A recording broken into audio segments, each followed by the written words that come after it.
What's up, guys? It's your boy Justin with our latest X-Men month review. Today we're reviewing Astonishing X-Men Monstrous. This is volume 7 and the Astonishing X-Men run. I have no idea if this is a continuation of the John Cassaday and Joss Whedon Astonishing X-Men, which we were going to review this for X-Men month, but I changed my mind. But if you're wondering what my thoughts are on this, it's holy 9 out of 10. Go read it. Well, I wouldn't recommend reading it because you could just watch this, and this goes for like $10, dude. And this has all 4 volumes. Where if you were to buy the graphic novels, there would be like $30 each. So you're just better off just watching this.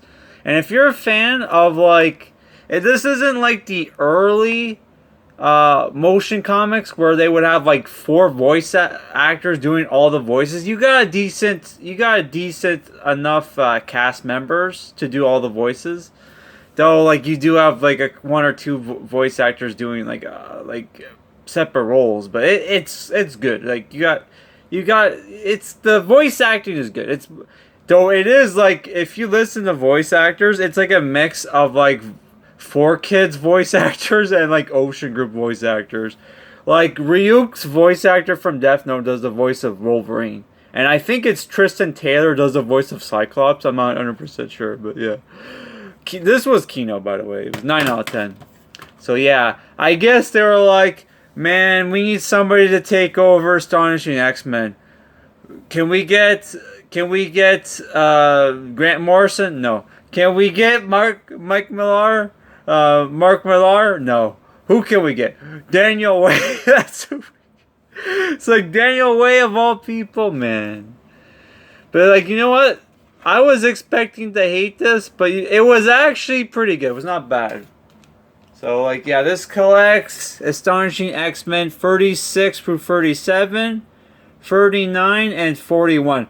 Where's 38 and 40? Who knows? And it also, because Fin Fang Foom has an appearance in this book, we also get the first appearance of Fin Fang Foom in Strange Tales 89. So this graphic novel is basically takes place mostly in Japan, where Roxxon Corporation hires this excavation crew, this exploratory team, to check out this island called Monster Island, where they hire villain Mentalo, whose powers are, he has psychic powers, just like the Mentalo from Doom Patrol. So holy crap, like, X-Men is ripping off Doom Patrol yet again.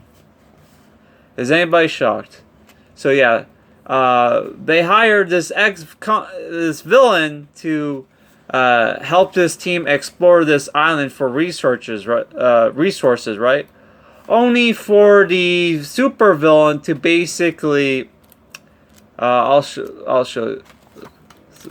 Only for the super villain to turn against the team and control the monsters and kills everybody basically, and is now blackmailing the heads of Roxxon for like a shitload of money. I read this like over the weekend, so I totally forgot. Yeah, so we also have like the main team is training Armor, who you'll know Armor from Ultimate X-Men. She was Armor's first appearance was on Astonishing X-Men, by the way. So was Negasonic Teenage Warhead. And this book mostly focuses on her because it turns out her brother and sister died, and and she has to go to Japan for a funeral. And Cyclops, Emma Frost, and Wolverine decide to go along with her because the X-Men are a team. So I don't know where Cyclops is, and I'm not gonna spoil it, but yeah. So while they're in Japan for the funeral, Fin Fang Foom attacks, who's controlled by Mentalo, to demonstrate. I guess he did this to demonstrate, hey, his powers or whatever. And so you get this awesome kaiju battle between the X-Men and Fin Fang Foom, which was pretty cool. Which, if you watch, if you read Astonishing X-Men, you know that, like, in, like, I think it was, like, Dangerous, the second one, it starts off with the X-Men fighting, dangerous monster, like, kaiju monster, right? So, yeah, that was cool. So, here it's when they find out, here we see, like, Armor use her powers to create, like, a mech. Make her armor like a giant mecha, which was cool. Because she has a power surge, because her power is fueled by the spirits of her ancestors, right? So because she had some ancestors that died recently, like her brother and mother, she gets like a huge power boost. So we got a change of artists here.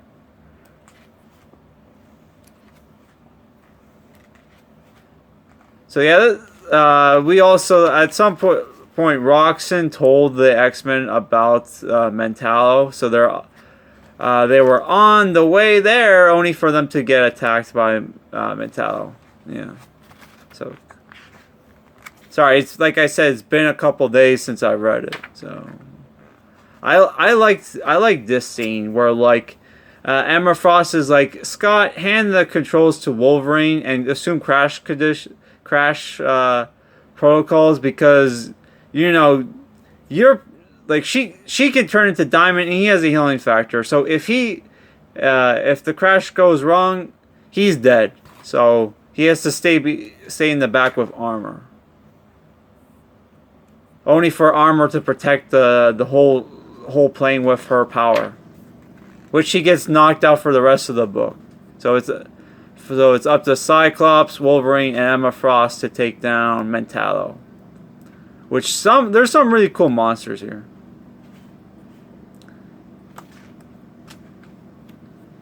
So I don't want to spoil the end of the book, but obviously our heroes win. And Armor makes up with her dad. So we also get this bonus issue, which looks like Jack Kirby art here. I don't know if he actually did it.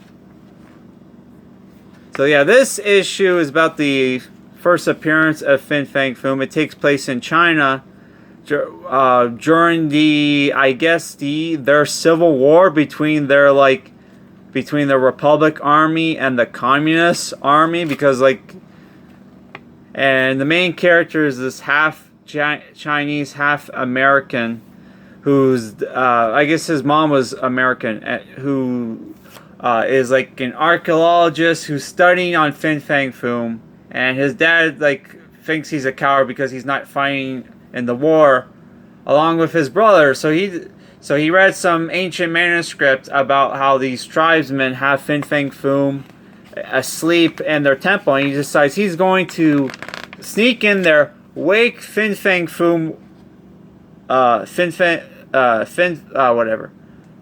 What's the dude's name? I forget it. The dragon guy. The alien dragon guy. He's gonna wake him up and basically trick him to attack the communist army for him, right? So this was a cool issue. But it was kind of slightly the main character had to be part American so he can be heroic and shit. So I thought, that was a little... Some people might be offended by that, but I don't know. So what did I think about this book? Basically, I kind of didn't like the cartoony art style, but it did fit the tone of the book. But at the same time, it is a step down from